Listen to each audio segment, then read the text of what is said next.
new boss was Philip Chicken Man Testa, who was Angelo Bruno's successor, but Chicken Man will be killed in an explosion from a bomb that was placed under his porch. Philip Testa was killed less than a year since Bruno's death. The Philadelphia crime family loses 2 godfathers less than 2 years. Therefore, the commission, the bosses of the 5 families in New York, will honor and choose Nicky Scarfo as the godfather of Philadelphia. Little Nicky Scarfo would reach the pinnacle of his career. Everyone knew the more powerful Nicky Scarfo became, the more paranoid and destructive he would be amongst anyone who crossed paths, including his own son, Mark Scarfo, be to recruit him into the mafia.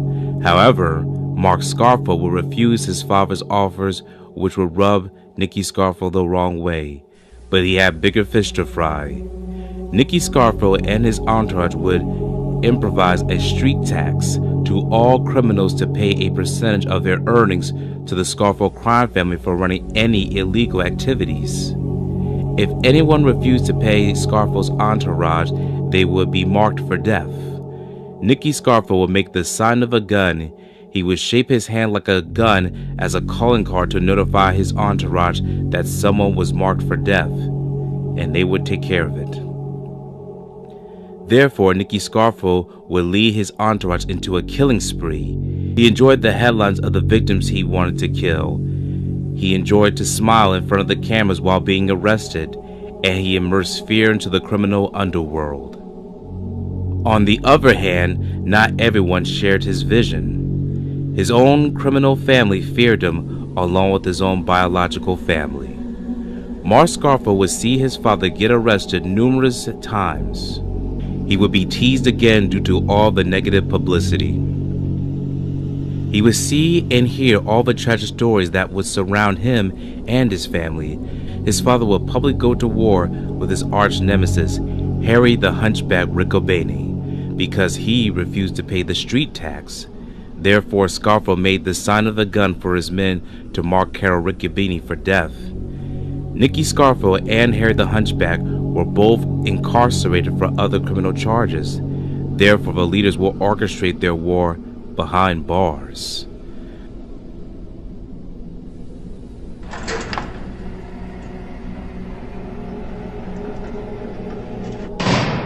Family. Cops and reporters were starting to refer to Scarfo's men as the gang that couldn't shoot straight. Scarfo's famous temper was rising out of control. He wanted these guys dead. So he handpicked the target that would hurt Harry the Hunchback the most, his brother, Bobby Riccobene. This time, there was no margin for error. There was like 4 teams that went out. There was like 3-4 guys in each team. One team was headed by Scarfo soldier Faffy Einarella. He hunted down Bobby Riccobene on the street. Now what Faffy does, he gets the shotgun, he walks up the street, and he's laying, he's ducking. You know, here comes Bobby and his mother. Faffy starts running toward them. The mother starts screaming. She grabbed the gun and, she tussled with him. He butts her with the gun. Bobby starts running. He's pretty chubby, chunky, and he's jumping over the fence. And Faffy shot him with the shotgun. Bobby Riccobene died on the sidewalk in front of his mother. I never dreamt of that. They killed one of my brothers, another brother of mine. They said that's enough. After Robert got killed, Robert Riccobene got killed, they said that's enough. Harry the Hunchback surrendered his territory to Nicky Scarfo. The war was over, for now. Family. Cops and reporters were starting to refer to Scarfo's men as the gang that couldn't shoot straight. Scarfo's famous temper was rising out of control. He wanted these guys dead. So he handpicked the target that would hurt Harry the Hunchback the most, his brother, Bobby Riccobene. This time, there was no margin for error. There was like 4 teams that went out. There was like 3-4 guys in each team. One team was headed by Scarfo soldier Faffy Einarella. He hunted down Bobby Riccobene on the street. Now what Faffy does, he gets the shotgun, he walks up the street, and he's laying, he's ducking. You know, here comes Bobby and his mother. Faffy starts running toward them. The mother starts screaming. She grabbed the gun and, she tussled with him.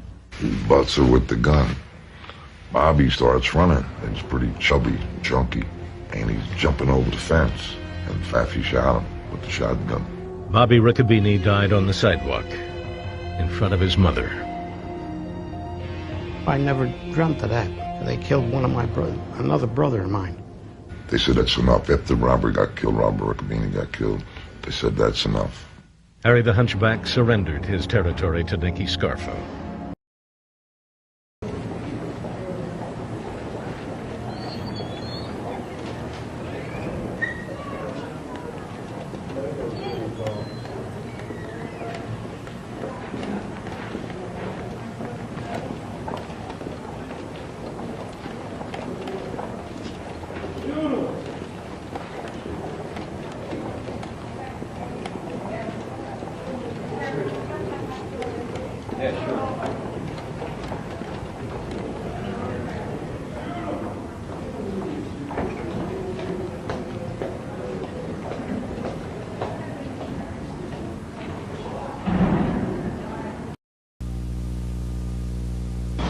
Only 3 of the alleged co-conspirators were in court today.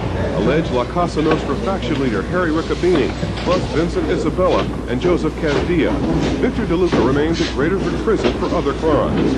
Mario Riccobene is in a Connecticut prison. They'll all be brought in late April when the preliminary hearing finally comes off.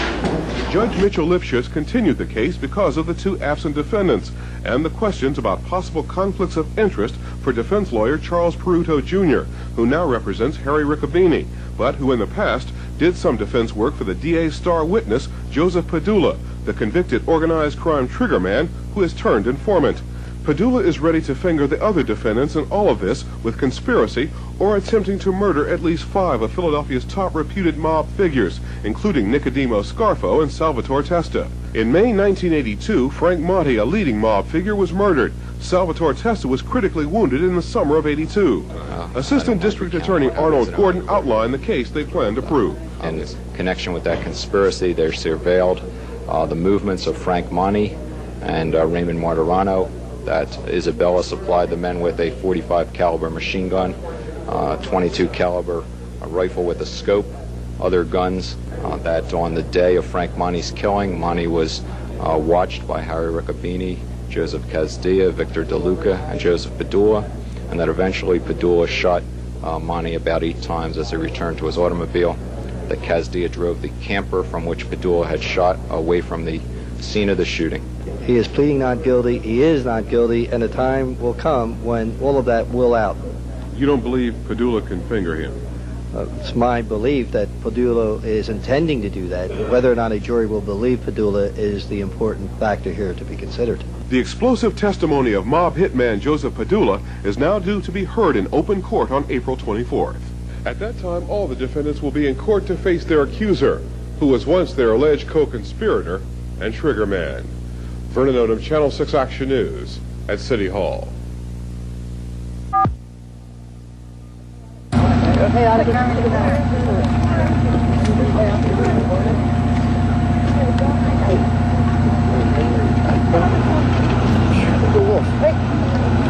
Everybody was holding everybody up the other night. Saturday night. You got 4.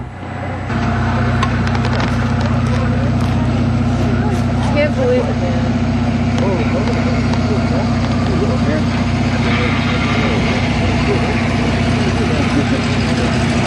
When we went to the back, we saw her trying to grab at the figure that was on the ground, versus I guess her son or whatever it was, and we could see looking in the yard beside it, broken off shotgun.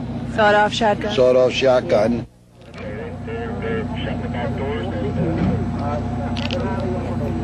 Driver hadn't gotten in yet.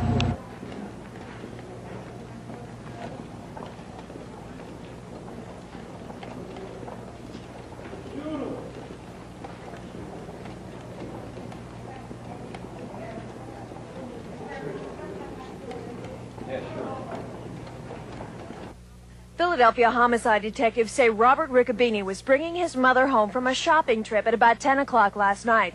73-year-old Jean Riccobene is Harry the Hunchback Riccobene's stepmother and was living in Harry's southwest Philadelphia home while he serves time in a federal prison on a racketeering conviction.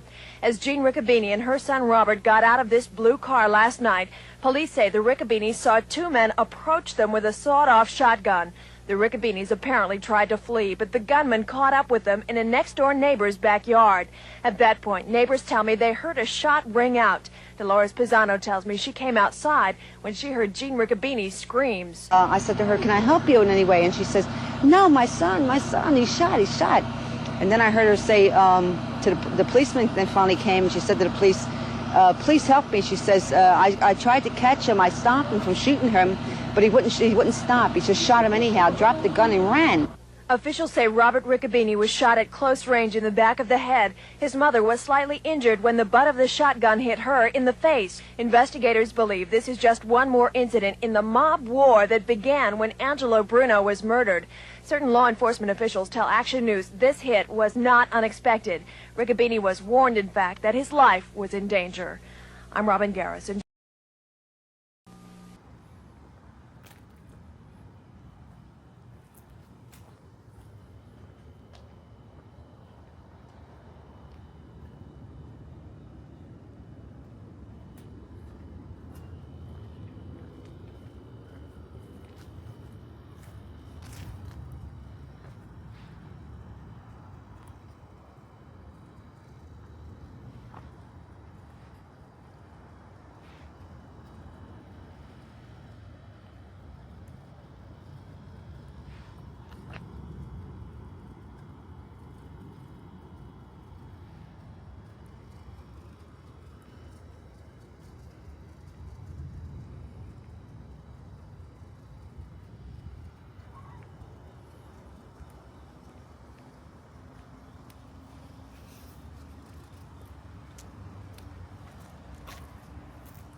Thank you for watching this video. Please subscribe to our channel and check out more of our content. Feel free to give your feedback and suggestions on what we should do next in the comments.